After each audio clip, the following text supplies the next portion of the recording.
Bismillahirrahmanirrahim. Assalamualaikum warahmatullahi wabarakatuh. Waalaikumsalam warahmatullahi wabarakatuh. Ya, perkenalkan nama saya Nadila Tulusna dengan rekan saya ya Satria Ilma. Di sini kami akan mempresentasikan hasil observasi kami mengenai implementasi kurikulum dan buku teks di SMA Negeri 14 Semarang. Baik, langsung saja. Yang pertama yaitu mengenai implementasi kurikulum di SMA Negeri 14 Semarang. Nah, di SMA 14 Semarang ini terkhusus dalam implementasi kurikulum, konsep kurikulum merdeka itu sudah diterapkan sejak sebelum kurikulum merdeka itu disahkan menjadi kurikulum pendidikan Indonesia yang baru. Nah, jadi maksudnya di sini adalah guru-guru di sana, terutama dalam konteks ini adalah guru sejarah, sudah menerapkan konsep kurikulum merdeka sejak kurikulum merdeka ini resmi menjadi kurikulum yang terbaru. Jadi, guru sejarah di sana itu sudah membebaskan peserta didik dalam cara belajar mereka. Nah, hal tersebut dikarenakan supaya peserta didik itu lebih enjoy dalam pembelajaran, kemudian pembelajaran itu menjadi lebih menarik dan menyenangkan bagi peserta didik. Nah, kemudian yang kedua yaitu mengenai penggunaan buku teks sebagai sumber belajar alternatif. Nah, buku teks di sini di SMA 14 Semarang, buku teks terutama buku teks sejarah itu jarang sekali digunakan oleh guru sejarah karena guru sejarah di sana itu lebih sering menggunakan sumber lain di internet. Nah, alasan buku teks ini jarang digunakan oleh guru sejarah di sana itu penyebabnya ada tiga, yaitu pertama, beberapa informasi di buku teks itu tidak akurat. Jadi, buku teks sejarah itu setiap tahunnya itu jarang sekali mengalami pembaharuan atau bahkan bisa dibilang eh, tidak pernah mengalami pembaharuan sehingga beberapa informasi itu tidak diupdate atau tidak diperbaharui. Nah, karena informasi ini tidak diperbaharui, maka dari itu ada beberapa informasi yang di dalam buku teks ini tidak akurat, tidak sesuai dengan data-data terbaru yang ada saat ini. Kemudian yang kedua, isinya itu tidak rinci. Artinya di dalam buku teks sejarah itu isinya itu hanya memuat mengenai peristiwanya, mengenai tanggalnya, atau mengenai eh, tempat peristiwanya, tapi tidak dijelaskan secara rinci mengenai peristiwa sejarah itu sendiri.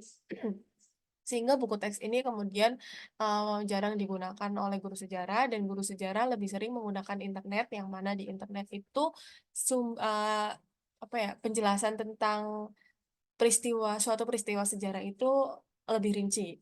Kemudian yang ketiga isinya itu tidak diperbaharui. Nah tadi sudah saya jelaskan mengenai isinya ini bahwa buku teks sejarah itu pada kenyataannya tidak pernah diperbaharui atau jarang sekali diperbaharui. Padahal meskipun sejarah itu membahas tentang masa lalu, konteksnya itu tentang masa lalu, tapi pada kenyataannya itu eh, fakta-fakta mengenai peristiwa sejarah itu terus mengalami pembaharuan. Terdapat data-data terbaru, terdapat informasi terbaru, terdapat interpretasi baru mengenai peristiwa sejarah.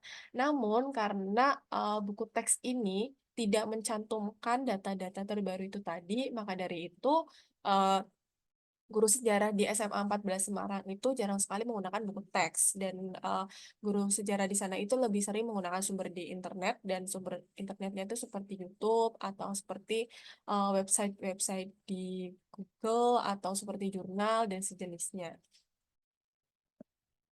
Kemudian yang selanjutnya akan dijelaskan oleh rekan saya. Terima kasih Nabila. Saya akan menjelaskan tentang karakteristik peserta didik. Karakter peserta didik mempunyai kepribadian atau sikap yang unik dan hal ini akan terlihat dari karakteristiknya masing-masing. Yang pertama, peserta didik cenderung bosan ketika pembelajaran. Yang kedua, tidak antusias dalam mengikuti pembelajaran. Yang ketiga, mengobrol ketika pembelajaran. Berdasarkan hasil observasi yang telah dilakukan di SMA 14 Semarang, peserta didik memiliki karakteristik yang beragam dalam belajar di kelas, terkhusus dalam belajar sejarah. Ketika mata pelajaran sejarah, pernah dianggap sebagai mata pelajaran yang tidak terlalu penting. Banyak peserta didik yang memiliki pemikiran bahwa sejarah bukanlah mata pelajaran yang penting. Hal ini menimbulkan rasa kebosanan peserta didik dalam belajar sejarah. Hal tersebut tidak terlepas dari kurikulum mata pelajaran sejarah yang mengalami pengulangan mulai dari jenjang sekolah dasar hingga sekolah menengah atas. Pengulangan kurikulum tersebut artinya peserta didik kembali diajarkan materi sejarah yang sama seperti jenjang sekolah sebelumnya. Kebosanan yang dirasakan oleh peserta didik dapat terlihat ketika peserta didik tidak memperhatikan pelajaran ketika diajar oleh guru, memiliki kecenderungan untuk melakukan aktivitas lain selain memperhatikan penjelasan guru, serta cenderung tidak antusias dalam mengikuti pembelajaran. Namun, seiring berubahnya zaman, paradigma tersebut secara perlahan mulai berkurang, terutama di zaman sekarang. Guru sejarah di zaman sekarang mulai memiliki banyak cara untuk membuat pelajaran sejarah menjadi menarik dan disukai oleh peserta didik. Begitu halnya dengan peserta didik SMA Negeri 14 Semarang, di mana mereka secara perlahan mulai memiliki ketertarikan terhadap mata pelajaran sejarah. Hal tersebut tentunya tidak terlepas dari penggunaan metode pembelajaran oleh guru bernama Ika Dewi Retnosari yang menarik bagi peserta didik sehingga tumbuh minat yang lebih besar dalam peserta didik dalam belajar sejarah. Next.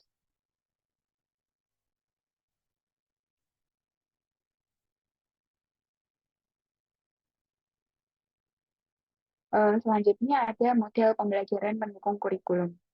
Yang pertama ada menggunakan media yang tersedia di ruang belajar. Yang kedua, aktivitas pembelajaran di luar ruang belajar. Jika materi bisa bersinggungan dengan objek yang ada di sekitar kita, maka akan mengajak siswa belajar ke lapangan, mengajak mereka berkunjung ke suatu tempat dan belajar di tempat tersebut. Tidak hanya dengan guru, tetapi juga dengan narasumber yang ada di tempat tersebut. Kalau misalnya materinya kebetulan cocok dengan keberadaan sesuai dengan lingkungan sekitar, seperti contohnya yang dilakukan oleh guru sejarah SMA Negeri 14 belajar tentang materi kolonialisme. Semarang sangat kaya dengan peninggalan kolonialisme seperti Kota Lama. Siswa belajar di Kota Lama bertemu dengan beberapa narasumber. Mereka mendengarkan sendiri penjelasan dari narasumber sambil berjalan-jalan. Contoh yang kedua membahas tentang Hindu-Buddha. Tidak hanya cerita tentang kerajaan, tapi justru membawa siswa untuk memahami tentang candi. Bagaimana candi tersebut? Indonesia juga kaya akan candi dan harus tahu mengetahui tentang candi. Dan mengajak dan guru SMA 14 Semarang mengajak siswa ke Candi Nempon di Karangjati. Jadi harus menyesuaikan dengan waktu. Artinya, sepakat dengan siswa untuk mengadakan kegiatan lapangan. Kemudian, minta izin kepada sekolah dan biaya juga harus dikeluarkan. Misal kebetulan materi tidak ditemukan di lingkungan sekitar, maka akan memberikan penugasan yang kira-kira akan membuat siswa kerja dengan aktif. Jadi, seperti membuat buklet atau membuat video dan mengambil dari beberapa contoh di YouTube yang digabung-gabungkan. Uh, untuk membuat penugasan tersebut, mereka harus menyantumkan narasumber dari mana mengambilnya. Jadi, guru guru menekankan pada siswa kalau mengambil karya milik orang lain harus menyertakan sumbernya, karena itu merupakan pengakuan terhadap hak cipta orang lain.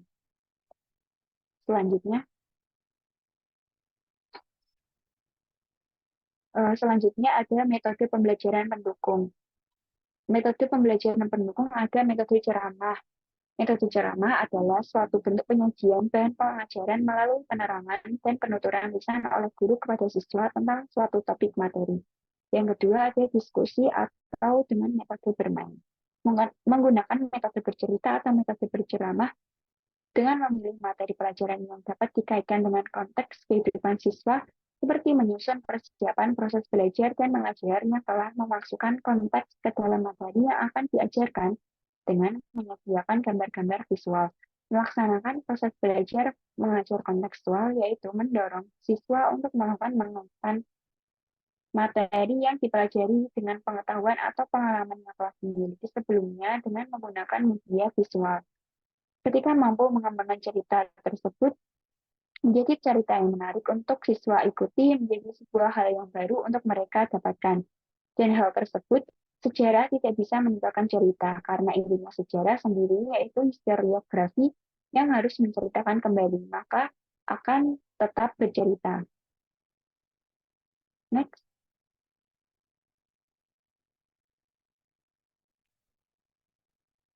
Selanjutnya ada media pembelajaran pendukung kurikulum. Yang pertama, menggunakan media yang tersedia di ruang belajar seperti film dokumenter yang berada di LCD, proyektor di kelas. Yang kedua ada PLA atau pojok literasi arkeologi. Media pembelajaran pendukung kurikulum bisa bermacam-macam. Jadi, di SMA 14 terkadang menggunakan materi. Misalnya ketika berbicara tentang satu peristiwa yang masih cukup hangat, misalnya pada periode yang masih cukup dekat dan audio visualnya tersedia, seperti contoh film Soekarno, maka akan menggunakan metode film dokumenter atau dokumenter tentang proklamasi kemerdekaan untuk memberikan tambahan info pada anak-anak atau siswa. Kemudian mengajak menggali lewat berbagai macam media yang ada di SMA 14, yaitu PLA atau Pojok Literasi Arkeologi, yang sebetulnya merupakan kerjasama dengan Balai Arkeologi Yogyakarta. Tapi karena Balai Arkeologi Yogyakarta sudah bergabung dengan PIRN sekarang Semarang, sehingga pengelolaannya sekarang dikelola oleh warga SMA 14 Semarang. Selanjutnya,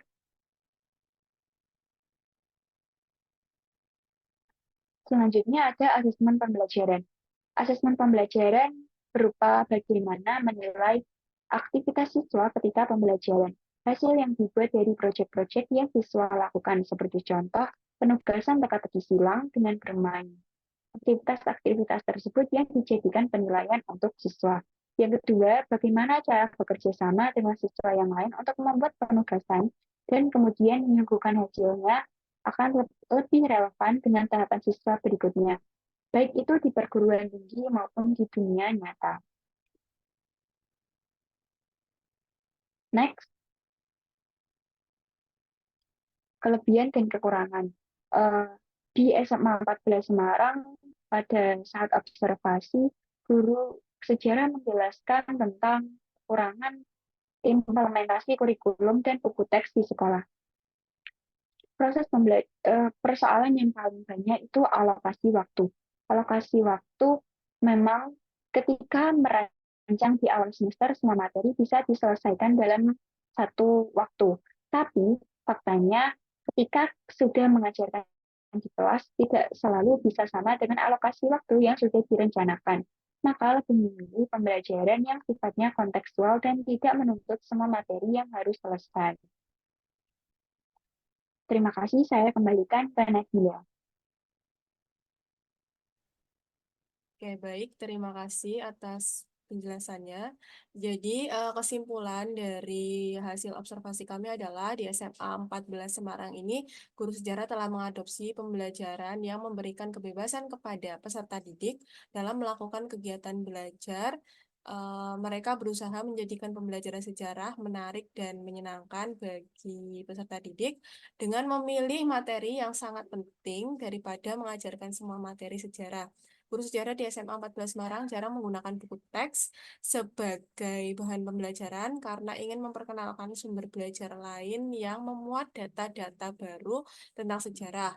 Mereka juga memanfaatkan perbedaan peserta didik untuk mengembangkan sikap dan perilaku positif melalui minat dan tindakan peserta didik.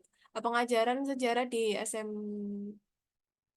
pengajaran sejarah di SMA 14 Semarang melibatkan metode pembelajaran yang melibatkan peserta didik, membuat mereka menikmati proses pembelajaran dan mendorong peserta didik untuk lebih untuk terus menghubungkan apa yang mereka pelajari dengan pengalaman mereka. Selain itu, guru sejarah juga mulai mencari cara untuk membuat pembelajaran sejarah lebih menarik bagi peserta didik, termasuk dengan menggunakan teknik cerita, diskusi, permainan, dan kegiatan kreatif lainnya. Nah, itu tadi hasil observasi kami mengenai implementasi kurikulum dan buku teks di SMA 14 Semarang. Apabila ada kekurangan, kami memohon maaf. Terima kasih. Wassalamualaikum warahmatullahi wabarakatuh. Waalaikumsalam warahmatullahi wabarakatuh. Terima kasih.